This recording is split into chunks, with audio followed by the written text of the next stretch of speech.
Hello, greetings from the United States, here in St. Louis, Missouri at St. Louis University. Well, I'm at home, and I'm in the philosophy department there. And as you may know, I work on happiness. And so we are, you probably noticed the United States has been kind of exciting lately, but things are, the news is a little better than it used to be. So we've got our fingers crossed here. And in terms of my research, what I'm up to these days, I'm currently working mainly on a book on the good life. And it's really, the idea is really to situate happiness in the bigger picture. So there's more to a good life than just being happy. So it also matters that I think engaging with excellence and beauty and actually exhibiting excellence in your own life is important. Being a good person is the most important thing of all.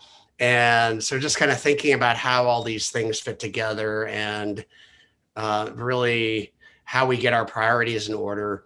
So I think happiness is still something we really need to be focusing on as a civilization, for one thing, because happiness tends to go along and hand in hand more or less with the other things that matter in life. It doesn't always, of course, but in general, good people tend to be happier than people who aren't so good, and so forth. So that's kind of the main thrust of my work. And I'm doing a couple of kind of psychological studies with collaborators who know kind of more scientific methods. And that's really fun. One is developing a measure of happiness, and the other is studying kind of ordinary concepts of happiness and well-being. And that's really exciting. And it's also very challenging because psychology alone or philosophy alone are both a lot simpler to do than when you combine them and try to do them both in one thing and try to write it up in a way that a journal that's in one or the other discipline would want. So that's a lot of fun. And I'm also, I've been part of a working group with the Vatican on science and ethics for happiness. And I think that'll be exciting right now. This year, of course, we're not doing so much travel to Rome or anything. So it's a little bit on hold right now, but that's very promising. And I think it's also bringing religion and science and ethics together to really think about happiness, I think in a more, in a deeper sense and in a way that's more engaged with other things that matter in life than so I think we're kind of looking to take the next step. And with the pandemic, it's just so important, especially to be thinking about the social side of it, because if we've learned nothing else in the pandemic, I'm not sure people in my country have learned the lesson so well, but is that health is not just a personal thing. It's a public, it's a shared matter. It's something we're all in it together. And, but happiness is like that too. And so much of it is really, and I hope we come out of this with a better sense of how to build happier societies. So in the case when a person pursues her well-being and happiness at the cost of other people's happiness and well-being, can it be really considered as happiness? Are there some moral limits here, moral framework of happiness? So the word happiness in English is, and I don't know what the different possible translations in like Ukrainian would be, but originally it meant something like a good life or flourishing, sort of like what Aristotle meant by eudaimonia. But nowadays, and in my own work and in most of the scientific work, it's really just a term for a state of mind. So you think of it more like the opposite of depression. And depression, so So to say that somebody's happy in that sense, the word isn't a value judgment. And so in that sense, it's possible for a terrible person to be happy. And and it does happen, I think, especially if you live in a society, say a traditional society where it's okay to conduct war on on people outside your group. It might be, well, you're pretty nice to people inside your group, but outside it's sanctioned, and then you might not be so unhappy. If Genghis Khan might have been happy for all I know. But so in my sense, and but that doesn't mean it's a good life, and that's a good way to live. And one thing, thankfully, that moral philosophers are really in consensus on is that if you're a life of immorality or at the expense of other people just for your own sake, that's not a good life. There's no major, not even Nietzsche would have said that. And so it's really morality, the moral life is in almost all ethical systems really the most important thing. Now, some philosophers would say, like Aristotle would say, true happiness or flourishing does entail being a good person. I actually don't agree with him there. I think it's possible to again, I think Genghis Khan might have flourished, but he doesn't seem like he was a very good person. At the same time, one of the nice things that we find from the research is that one of the best means for being happy is really being a good person and helping others, caring about others. So just to give one example in terms of the COVID, one of the things one can do, I think, is try to help others. That's harder now because we're not supposed to leave our houses or apartments. And I don't know what the opportunities are in any given place, but one could maybe volunteer to talk to elderly people on the phone or something, where people are struggling. Or maybe if you have a friend who's struggling, one of my favorite things is actually if you give somebody, I know of no research on this, but it's clearly beneficial, giving somebody else who's struggling a chance to help. So you're actually helping others to help because it gives them a sense of agency and control, and it makes them feel valued and meaning, like there's something meaningful. And like that's one of the worst things about depression, say, is just feeling like, well, you're just not worth much. And so asking if you have a friend who's struggling, maybe ask them for advice about something. And most people love to help. And so you can be selfish. It's possible to be selfish and happy. I think it's really hard, though. And so you can have positive emotions, and you can have more positive than negative emotions, maybe leading kind of a selfish life. But they tend to be, I think, less rewarding. It tends not to be fulfilling. And the people that I've known who are selfish tend to be, it's just a dreary life. They're angry more, and you tend to be more preoccupied with negative things and what's bad about people. And if you put your headspace into other people being bad, well, for one thing, that's a good way to make yourself a worse person. And it's just a terrible way to go through life.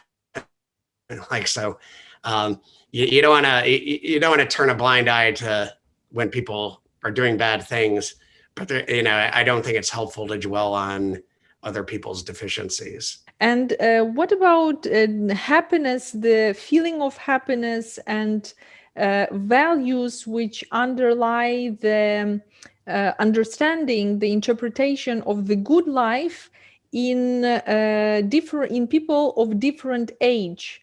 Because last year, for our first conference, Happiness in Contemporary Society, we were speaking with you about difference in life satisfaction, happiness, and well-being in different ethnic and national groups?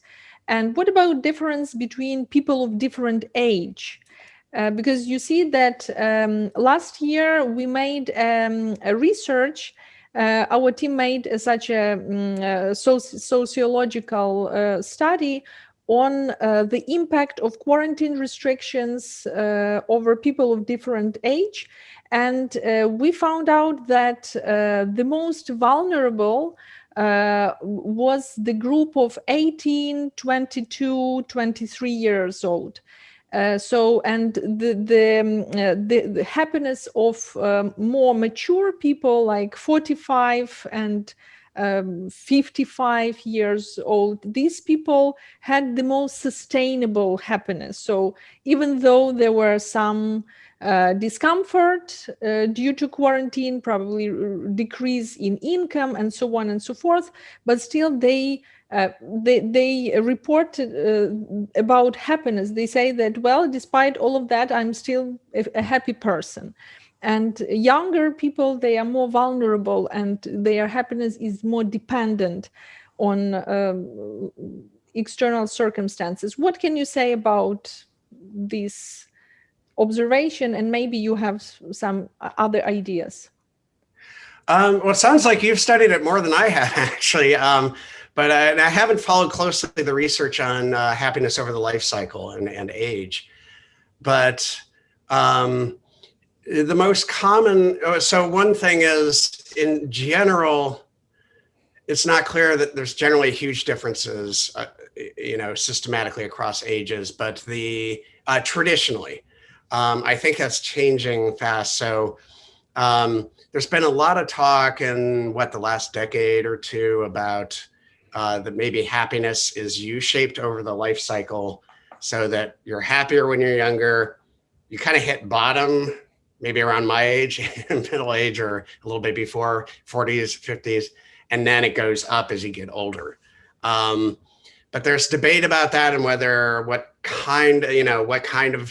it's life satisfaction or negative feelings or positive feelings, and also whether it's all societies or just certain societies. And I suspect it's going to really make a difference what kind of society you're in, for one thing, but also an obvious, like, raising children in the United States is kind of brutal. So people at that age, and a lot of countries, the way our economy is structured, it can be a real struggle because you got to work a full-time jobs, and then you've got to take care of your kids too. It's not like if you're living in a rural village where there's a bunch of people to look out for the kids and you're not in charge of your kids all the time. That said, I think the most common explanation, exactly as you said, for older people being happier, and that's one of the nice things. So, I've got something to look forward to. You mature and you just learn. You get, and part of it, I think, is you develop just better skills for coping. In fact, you sort of pick up a lot of the things that the happiness self-help advice tells you to do, because it's just naturally a part of growing up and maturing, that you learn to not blow things out of proportion and take things in stride, and everything's not the end of the world. When you're young, I think you're more, like you said, more dependent on the circumstances. And I think also just, it's a more emotional time. But there's in recent years, and your results are interesting, and I don't know how they compare with, say, pre-pandemic or maybe 10 years ago, but at least what I'm hearing from pretty much, and I don't know how it is in your part of the world, but at least in the United States, happiness for young people has just been really tanking, has been just, young people have been really struggling, I think, who really knows, but social media and the internet and this kind of increasing social isolation, I think, and also, and so things just related to that plausibly seem to have a lot to do with it. But I've maybe taught, almost everybody I've talked to in universities says the mental health and even of young people is just really going down the tubes. It's just, and this is before the pandemic. So, and so like mental health services at universities have been getting swamped during COVID. It's just got to be even worse. And that's the group I worry about most is with COVID is young people. I'm fine. Like this is I mostly work at home anyway, and I'm kind of a hermit. I'm happy to like, I can't be bored. I got my books, my music, I can look out the window, or go outside. So I'm fine with this. I do understand you completely, to completely agree. This is, I feel like I've got a really good job for the pandemic. I'm not a fan of teaching online. I look forward to being back in the classroom, but otherwise, yeah, it doesn't bother me much. But I feel like, what I'm hearing, maybe most of the young people, teenagers that I know of, just seem to be kind of depressed right now, and it's worrisome. Yeah. But what I also think about in the context of some social aspects, social explanations of this phenomenon, this difference between different age groups, is the life experience, different life experience. Because when it comes to Ukraine, for instance, those people who are 18, 22 years old now, they are brought up in a quite comfortable conditions already. They are used to comfort, and they have plenty of things available and so on. So that is a different social environment they live in. And when it comes to people of like 45 years old and older people, they lived through Soviet Union and the collapse of Soviet Union period, which was extremely challenging in economic, in social sense. So they actually lived through a very tough time, and probably they have this life experience. They understand that like the external circumstances or some restrictions or the decrease in income, it's not the most important thing. So they like have other priorities. Probably they know that it might be worse time, better time, and well, they still maintain their happiness. So I believe that life experience also and this historical social context is important in this sense. I think that's exactly right. I don't know almost anything about neuroscience, but I was thinking certainly just brain development with young people. You're just more emotionally volatile and how not as the centers involved in self-regulation just aren't completely finished yet. And but also, yeah, the lack of experience and also changes. One thing that's quite part of our political problems in the US, I think, is people's expectations are out of control. Like people just, and I'm not seeing it so much now, but I so many people complaining just constantly online about how this or that vacation got canceled or the kids aren't, and like, but the kids didn't get to do this activity or whatever, and just things being canceled that they were expecting, and I'm like, hey, at least you didn't get hit by a truck. Like, those things aren't good, but what's the point in just dwelling on it. And I think that's kind of sense of entitlement has kind of expanded, at least in my culture. But also, we're going to say, there's an interesting thought that maybe baseline under relatively healthy circumstances, younger people would tend to be relatively happier, but they're also, it's less, they're more fragile. And so when you get something like the pandemic or social media comes on the line, and then it could just swing the other way. Whereas older people, it's like, they've been through a lot. Life has been chewing on them for a while. And as my dad called it, the big dog of life has been chewing on you. One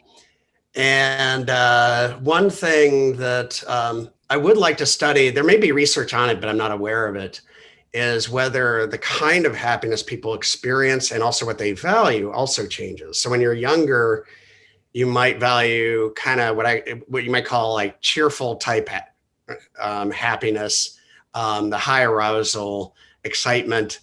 As you get older, you might both value and experience more low arousal happiness, or tranquility type happiness. And the new measure of happiness that I'm working on distinguishes those, partly in the hopes of better capturing what, say, people in other cultures value. Like in East Asia, low arousal tranquility is what's valued more. Whereas Americans, we love to smile and be cheerful, as you know. So capturing the different types of happiness that people value and experience, I think is worth doing. And I suspect there's an age effect there too. Mm-hmm. And well, what can you say? What can you advise to people about on boosting their happiness in these challenging time, in the time of COVID and the time of unexpected circumstances and problems that we are facing? How can people boost and sustain their happiness? What are your professional, as a philosopher, and personal advices? I should emphasize.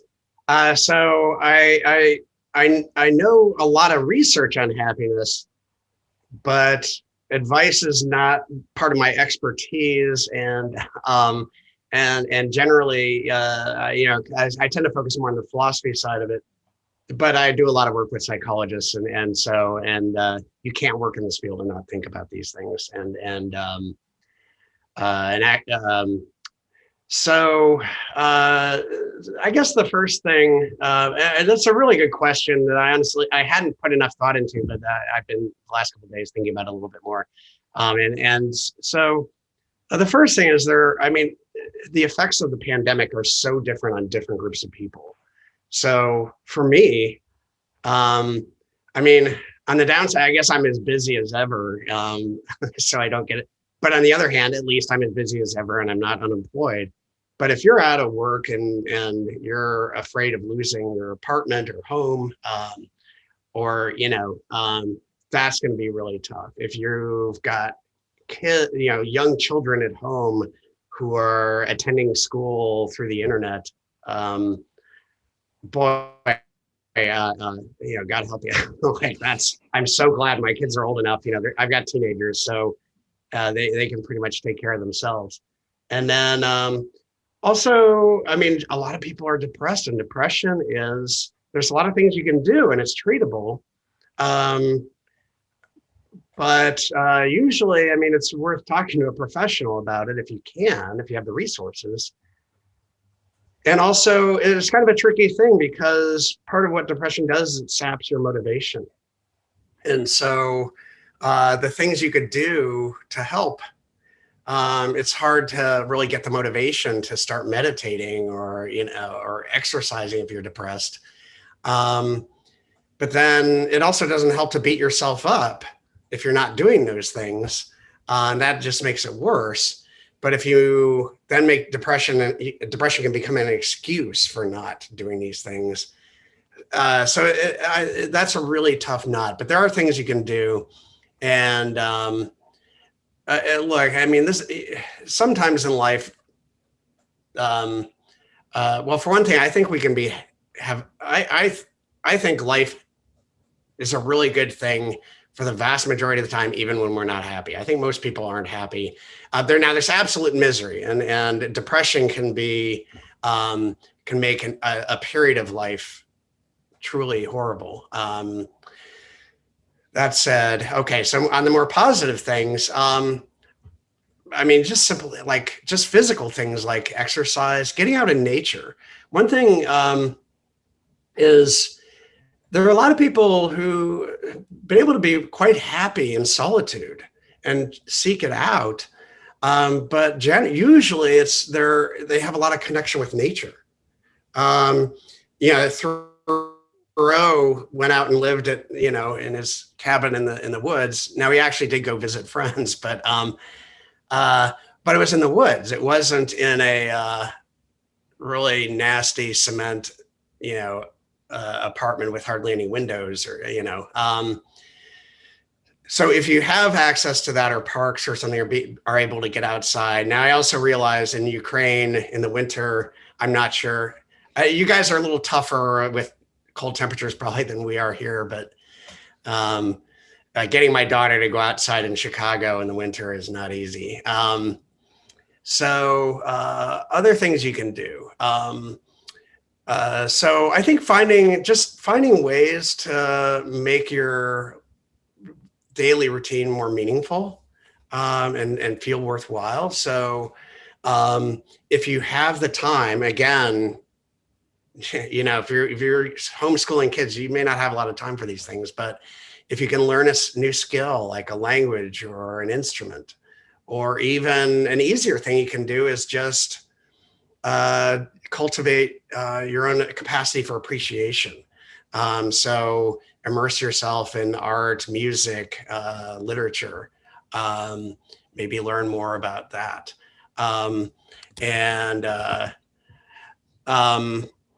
Also, I mean, like I said earlier, helping people. My friend Matthieu Ricard, who's a Buddhist monk, wrote a book on altruism.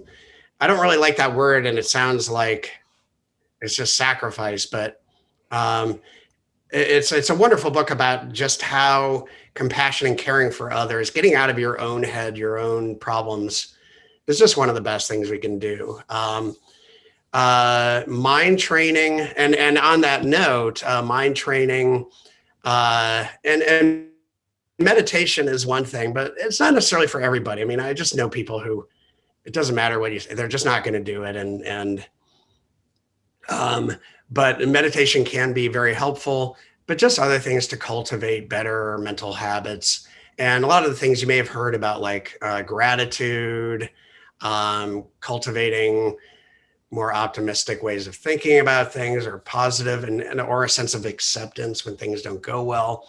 And again, different things work for different people, but I think one thing that helps is not thinking about it as trying lots of different things to be happier.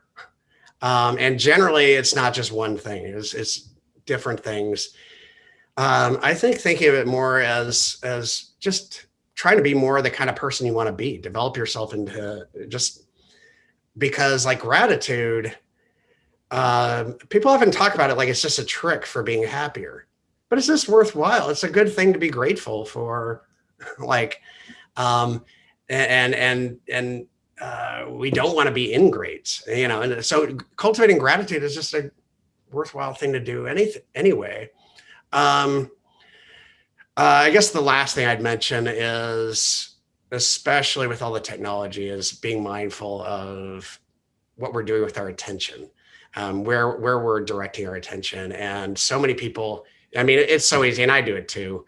You're just scrolling through the social media app on your phone mindlessly, or like I just collect news. I mean, so here I am giving advice. I collect news articles or magazine articles. but I don't spend that much time actually reading them. So, and it'd be much better. And so sometimes just put the phone down and pick up a book, something where you slow down. But especially, and I don't know how this is in Ukraine, in the United States, we have this rage industry. Fox News, you've probably seen, it's off, and just people like being angry for some reason, but it's really not good for us. Anger has a place. Sometimes we should be angry, I think, but if you're spending a lot of time watching the news and it's just making you feel bad and angry, I guess it's worth thinking about, well, what good is that doing really? And I think certainly in my country, one of the best things we could do is just tune out from the rage industry and stop. I mean, there are sources of news that aren't aimed at making us angry. So you can be an informed citizen and not be constantly outraged every day. And I see people on like Facebook, it's like every day there's like somebody somewhere did something terrible. And it's like, yeah, there's jerks. And now you'll see every jerkish thing anybody ever does in the world. So those are some things. Again, there's no guarantee, but yeah, there's things you can do. And I think just sticking together and helping other people, like nothing feels better than that. I don't do it as much as I should, but that's certainly a big one. Mm-hmm. And you know that last year before the lockdown and at the beginning of the lockdown, when we had to postpone the conference, there were a few people who told us that, well, your happiness research and happiness as phenomenon is not an issue anymore because there is COVID-19, there is lockdown, and no one cares anymore about happiness. So your research is not up to date anymore. So there were such pessimists on the issue of happiness, but we still keep going and we still keep working because we believe that it's easy to speak about happiness when everything is okay and everyone is already happy. But it's even more important to speak about happiness and share knowledge, psychological, philosophical, and so on happiness when it is not easy to be happy. So meaning that when there are some difficult circumstances, there is a bigger need for people to search for knowledge on happiness. So for this reason, we keep working and keep doing our project on popularizing scientific knowledge on happiness. And that was last summer that me and Roman, the co-founder of our Ukrainian Institute of Happiness Research, and my husband, by the way, so we even created such a short online course on happiness, not just like very scientific one, but more like popular scientific for a broad audience to like cheer up people and to like help them deal with different mental conditions, not very positive conditions caused by COVID restrictions. So what do you think? Is it still well, I probably know already that you will say, yes, it is relevant because you are going on and you keep working on happiness book. But still, how can you explain your opinion on why is it worthwhile to keep working on happiness under such unfavorable circumstances? Yeah, great. So, well, I'll see the pandemic and I'll add a climate crisis on top of it, as the climate change is one of the main reasons I actually study happiness. And you might think, and this is one of the things you really hear a lot, especially from people who work on like issues of poverty, is, well, this is so frivolous. It's about taking rich people are already doing okay and making them happier, and like, come on. I mean, there's so many things to say about that, but just look, for one thing, one of the reasons we have a climate crisis and that climate change, just keeping civilization going, through the next century and beyond is going to be a challenge. I think we will, and I tend to be an optimist, but it's a huge issue, and but part of the problem is the way we pursue happiness is so dysfunctional, and is part of what's destroying the environment. I mean, we're accumulating. I mean, in St. Louis, where I live, a family of four needs. This is 5 years ago, needed at least $70,000 of income just to pay the most basic bills. That's US dollars, just to pay insurance and childcare and things, and their rent or mortgage.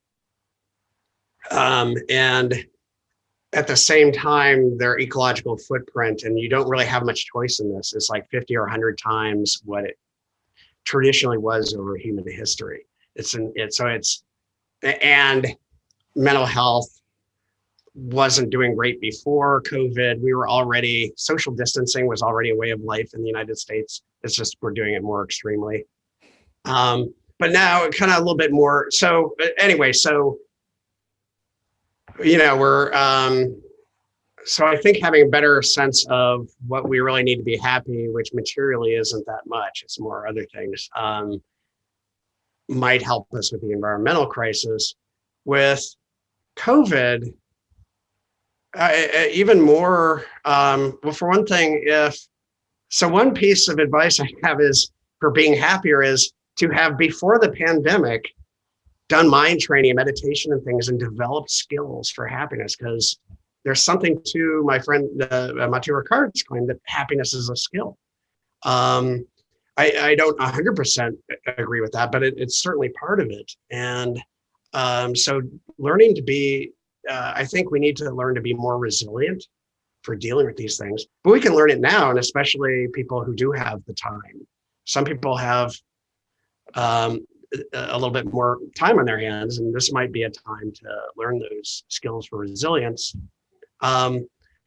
Also, yeah, this doesn't have to be so devastating for mental health and happiness like it has been.